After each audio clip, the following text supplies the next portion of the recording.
that they want, and they want it's a store of value. Store of value, Yeah. and you've been right. You know what time it is. It's your boy Aquaman back with a super fire video. Today's topic is DeFi. What you just heard right now was a snippet of a podcast and a conversation of Mr. Kevin O'Leary, a.k.a. Mr. Wonderful, a.k.a. Mr. Net Worth, $400 million, talking about his DeFi strategy and how he earns passive income in the space. This man is a true pioneer. He's been in this game since the jump.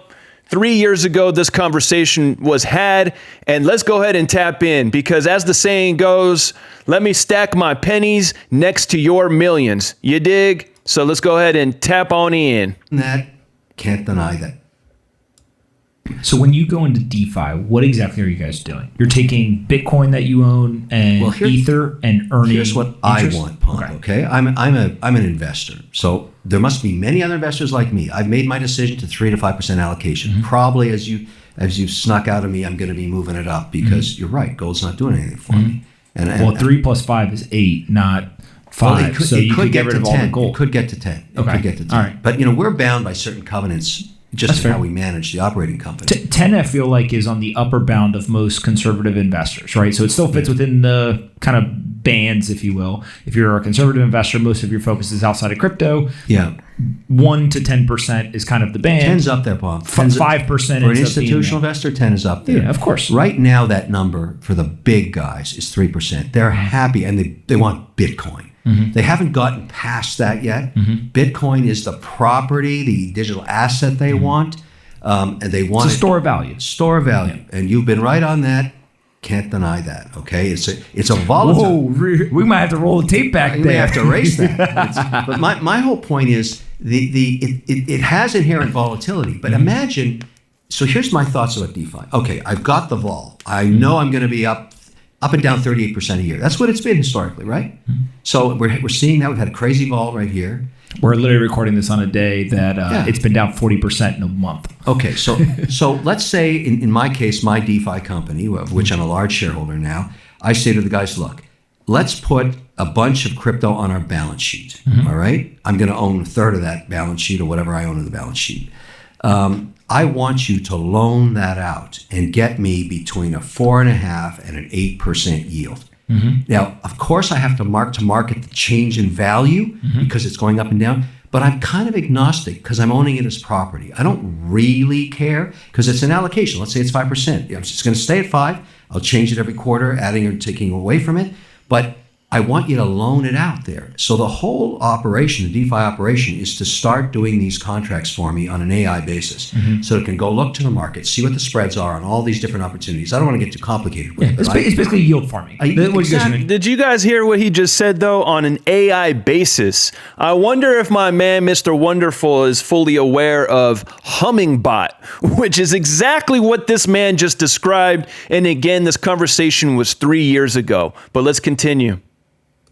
Yield farming. And then others that are interested, like I am, on taking their asset, and imagine if I could have, over these years, had a 5% yield on my gold. That would have been incredible. Well, I can on my crypto. So that's really what I'm doing in DeFi, and I think I've got the best team in North America. Everybody says that, but I'm backing this team because I've done a lot of due diligence on them. And I think, in the next few months, that will become part of our portfolio with a yield metric to it. So, because what you're basically saying is you're going to keep the assets denominated in the asset, right? Yeah. So let's say, just for easy things, you have 100 ETH.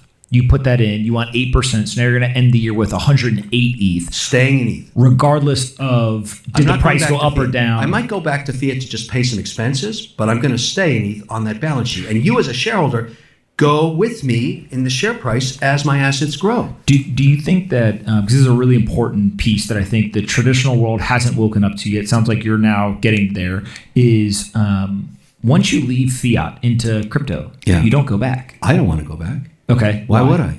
Well, I don't know. You tell me. How do you think about it, right? So again, this man was saying this 3 years ago. Oh my God. Yo. And this guy is the guy that sits on stage with other multimillionaires, along with Mark Cuban, the world-known multi-billionaire. So you know that these dudes are having intellectual conversations about this new Web3 technology and DeFi. Like, yo, come on. It's so easy to see. You've got 100% of your assets. You said, I'm going to take 3, I'm going to put it into crypto. Yeah. Maybe that goes up, maybe it doesn't, whatever. But let's just say it's 3 to 5%, whatever the allocation is. Once you put that into crypto, why are you not going back into fiat? Well, the reason I would come back out, let's say our covenant is a max on 10, which most institutions, that is max arena. Okay. All right. So 10 is the max allocation. Because if you're going, you basically, if you have LPs or you have other shareholders or you have other constituents, you've told them you have a covenant of diversification and it might be 10%, whatever it is. But it's not much higher than that. So when you get to 12% at the end of a quarter in your crypto, you're going to trim back to fiat. You're going to go back to 10%, or maybe and then you just sit in the weeds waiting for correction and you buy back up to 10%. I've been buying, like You bought the dip.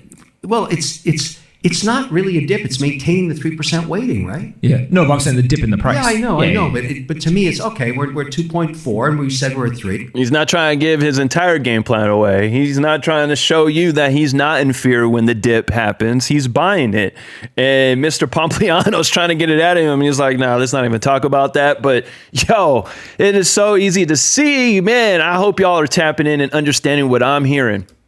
Buy up to 3. Because we've had a correction. You can't call that's a correction. We just had. Well, I mean, look, in 2017, there was 6 over 30%, I think, right? There was 2 40% drawdown. So it doesn't feel good, right? No, when the asset draws down, but it's not atypical for the kind of historical bull runs, right? Which, again, if you tell in the traditional world, hey, there's going to be 2 40% drawdowns, but you're going to go up 20x in a year, they're like, I'm out. Well, right? They don't like I'm out of this. but in this case, you end up with more coin after that correction. And then you're out loaning it out and you're getting and with that volatility, you just got 200 basis points more yield. People don't understand vol is good for yield. It's not good for your stomach. But it actually helps you mine yield from your crypto. And so when you understand those smart contracts and how it's being loaned out, and I'm getting way more sophisticated. So I look at it now with my team saying, okay, you could even put leverage on this if you want, which we don't. But I think that's a crazy chicken move. But you could really goose your yields. Why are you only targeting 4.5% to 8%? Some of these can pay 20% or 30%. What's your duration? What duration? Well, that's what I'm asking you, right? Is it just you're saying, hey, I want to be able to earn the 4.5% to 8% forever, and the 20 to 30% is only there for a couple of weeks or a couple of months? Like, how do you think about yield versus duration? So what we don't have is a long history of what that curve on duration looks like. You just don't have it. We're all pioneers in this. And because I'm a bond guy, I've been a bond guy for decades. And so what I look at is duration and quality. You can't work with that yet. We don't know. So I said, look, let's keep our contracts short. Let's understand the change in the deltas. Let's understand, how inefficient the market is when there's a lot of volatility. Let's just gather our own data. Keep our powder dry. Let's only loan out 50% of our positions until we understand how it works. And I should also disclose I'm working with some of the larger corporate DeFi guys. I've opened accounts to manage some of my company's balance sheets. I'm putting up to 5% of our fiat currency into a strategy like this on our balance sheets. I don't talk about that too much, but I'm letting you know. I'm saying, guys, we're in, let's have an operating company that's sitting with, $30 million in cash. Let's put $1.5 million into this strategy. We'll open an account. You'll understand how it works. You're the treasury. Let me show you how it works, how I'm doing it. Let's disclose to, if they're private, we just have to disclose to our LPs what we're doing. I haven't anybody said to me, no, I don't want that. Everybody wants to learn. So instead of making nothing on our cash, which we're basically under inflation, we're losing money on our cash, we're picking up, we're doing better than 4.5. That was a few weeks ago when coin was very stable. Now, today, you can get 7, 8, 9, as you know. So it's not impossible. And so I think why only put 5% of the company's assets? Why not do more if it's just yield? You're not taking the price risk necessarily in terms of that's the goal. Because the compliance departments are all in that, let's tiptoe in. You know the concern. It really is a 3% number right now. There are some at 5. But here's the thing that everybody should understand, because I live in this world, the potential is huge. You've got less than 1% of global corporations even thinking about crypto right now. So as time passes and they see examples of what I'm doing and others are doing, and they start to tiptoe in, you're talking about billions of dollars that are sitting on balance sheets making nothing. And so it's going to become, that's good and bad news, because the more money goes into that, the less yield you're going to be making. There's going to be a lot of competition. And so, but right now, I'm tiptoeing through the tulips, almost double-digit yields. I think it comes down commensurate with the volatility. So here's the thing you got to understand. I don't want to get too complicated, but let's say when you put a lot of Bitcoin on your balance sheet, you're going to have vol. You're going to have volatility. The criticism of Tesla when watching, they showed us. So you heard the man, Mr. Wonderful said, it's not going to be the same in the future. And that's why the time is now to start understanding DeFi.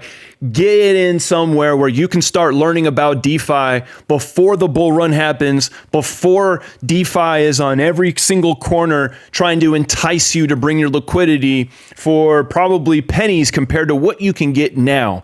And that's why I strongly recommend tapping in with us, Wealth 28 Club. The link is in the description of this video. This is the curriculum that we're looking at here. We have really broken it down into simplistic form. It's DeFi for dummies, basically the way it starts off. We teach you how to get a portfolio tracker. We teach you the type of mindset that you need to conquer the digital transformation. Then you jump in the DeFi fast lane, and there's a ton of videos. And then you're almost ready to start earning your first dollar in DeFi, piecing it all together, quality over quantity. Look, the road to DeFi, passive income after that. There's so much information inside Club 28. You have to get in here. Start learning now. I mean, I can continue to go. Updated flow of information because DeFi is going to continue to grow. We have, the international podcast where there's students all over the globe talking about their DeFi results. We have our weekly Zoom calls. If you missed the Zoom call, we upload it here in Club 28. We're going to be uploading here stellar DeFi opportunities, Hedera DeFi opportunities, base DeFi opportunities, and we're going to be basically breaking it all down, chain by chain. So this club is going to be always growing. And like I said, jump on in. The link is in the description of this video. Check out the intro video. Check out everyone's feedback who's inside the club and what an amazing, time that they're having along with earning passive income with their digital assets. We've had many students that are successful with building out a DeFi business, and these are the tools that you need inside Club 28. So I hope to see you on inside of Club 28 and have yourself a wonderful day. Much love.